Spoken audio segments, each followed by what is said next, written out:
Hello, welcome back to my channel. So I just backed out my car tonight because tomorrow I'm planning to do a cold start video of the exhaust, the HKS Legamax exhaust that's originally made for the Corolla Hatchback. So yep, so I just backed it out as far as I can go, so that there you go.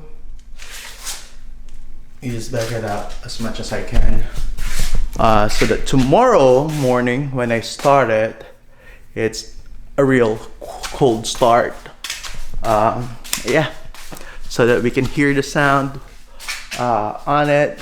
It's a good exhaust. I still need to make some videos of the noise, road noise, or the cabin noise on it while you're driving.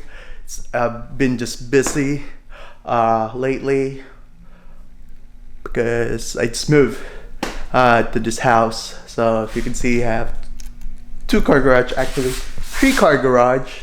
But yeah, so yep, so hopefully you like this video. Don't forget about the 500 subscriber giveaway. Yeah, please share this video, subscribe, like the video, thumbs down, dislike it, it's up to you guys, but subscribe, help me grow this channel. I'll try to make more videos. All right, bye. Okay, so today's the day, so we're gonna test the exhaust cold start on it, so let's get into it.